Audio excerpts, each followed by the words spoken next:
नमस्कार. भारतात नोकरी करणाऱ्या प्रत्येकासाठी एक मोठी बातमी आहे. सरकार नवीन कामगार कायदे आणत आहे आणि याचा थेट परिणाम आपल्या पगारावर, कामाच्या तासांवर, खरं तर सगळ्याच गोष्टींवर होणार आहे. तर मग चला पाहूया की नेमकं काय बदलतंय. तर सगळ्यात आधी हे समजून घेऊया की हा बदल किती मोठा आहे. विचार करा, आपल्या देशात तब्बल 29 वेगवेगळे कामगार कायदे होते, काही तर अगदी ब्रिटिश काळातले. आता सरकारने हे सगळे गुंतागुंतीचे कायदे एकत्र करून फक्त 4 सोप्या कोड्समध्ये बदलले आहेत. म्हणजे सगळा कारभार आता खूप सोपा होणार आहे. आणि हे आहेत ते 4 नवीन कोड्स. पहिला आहे द कोड ऑन वेजेस, दुसरा सोशल सिक्युरिटी कोड, तिसरा occupational safety, health and working conditions code आणि चौथा आहे इंडस्ट्रियल रिलेशन्स कोड. या नावांवरूनच लक्षात येते की ह्यात पगार, सोशल सिक्युरिटी, कामाच्या ठिकाणची सुरक्षा अशा सगळ्या महत्त्वाच्या गोष्टींचा समावेश आहे. बरं, आपण ह्या बदलांविषयी सविस्तर बोलायला सुरुवात करण्याआधी एक छोटी पण महत्त्वाची गोष्ट. बघा, कायदेही सतत बदलत असतात, त्यात सुधारणा होत राहतात. त्यामुळे ही माहिती ऐकताना हे लक्षात ठेवा आणि सर्वात नवीन माहितीसाठी अधिकृत सरकारी नियमावली नक्की तपासा. चला तर मग सुरुवात करूया त्या बदलापासून ज्याची सगळ्यांनाच उत्सुकता आहे. हो, मी पगाराबद्दल बोलतोय. आपल्या हातात येणाऱ्या पैशांवर आणि भविष्यासाठी होणाऱ्या बचतीवर याचा काय परिणाम होणार आहे ते पाहूया.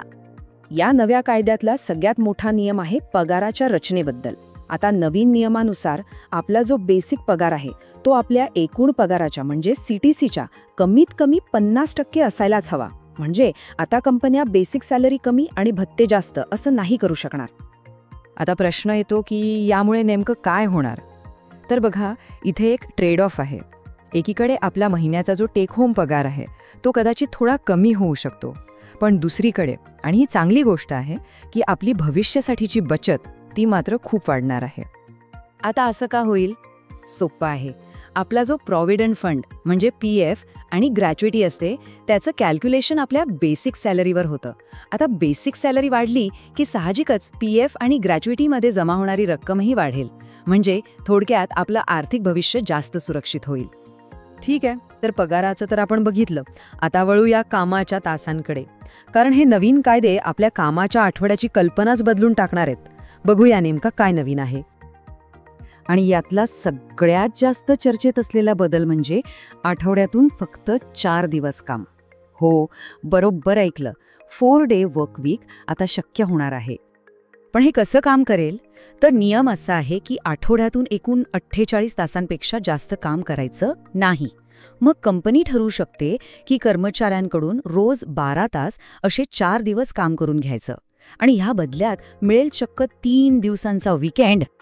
आणि हो, जर समजा आपल्याला या 48 तासांपेक्षा जास्त काम करावं लागलं तर त्याचाही नियम आहे. अशा जास्तीच्या कामासाठी आपल्याला दुप्पट दराने ओव्हरटाईम मिळेल. म्हणजे आपल्या कामाचा योग्य मोबदला.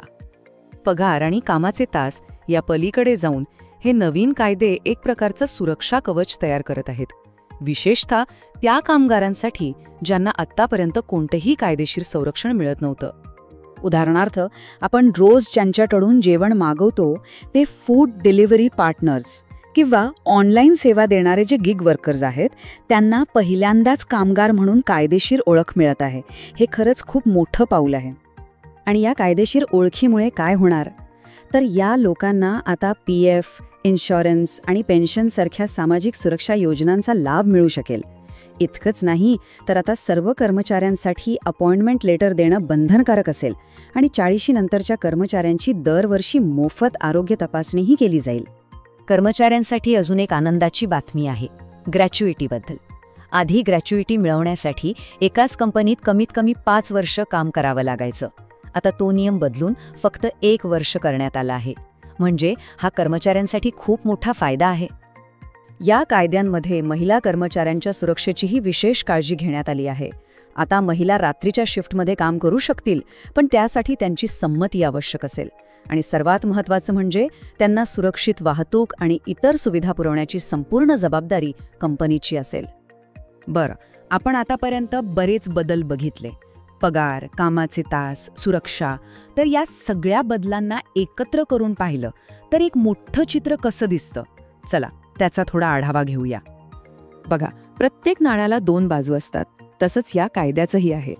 एकीकडे 29 कायद्यांऐवजी फक्त 4 सोपे कोड्स, गिग वर्कर्सना सामाजिक सुरक्षा, हे नक्कीच चांगले बदल आहेत. पण दुसरीकडे हातात येणारा पगार कमी होणं, दिवसाचे 12 तास काम याबद्दल चिंता व्यक्त केली जात आहे. तसंच काही कंपन्यांसाठी कर्मचारी कपात करणं सोपं होऊ शकतं, अशीही एक भीती आहे. तर मग प्रश्न उरतो की हे नवीन कायदे भारताच्या कर्मचाऱ्यांसाठी खरंच एक चांगलं आणि सुरक्षित भविष्य घडवतील का? हा बदल नक्कीच खूप मोठा आणि ऐतिहासिक आहे.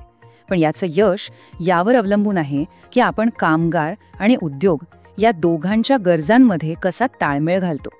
याचं उत्तर आपल्याला येणारा काळच देईल. आशा आहे की तुम्हाला या नवीन कामगार कायद्यांबद्दलची माहिती सोप्या भाषेत समजली असेल. जर ही माहिती आवडली असेल तर अशाच महत्त्वाच्या विषयांवरच्या माहितीसाठी चॅनलला नक्की सबस्क्राईब करा.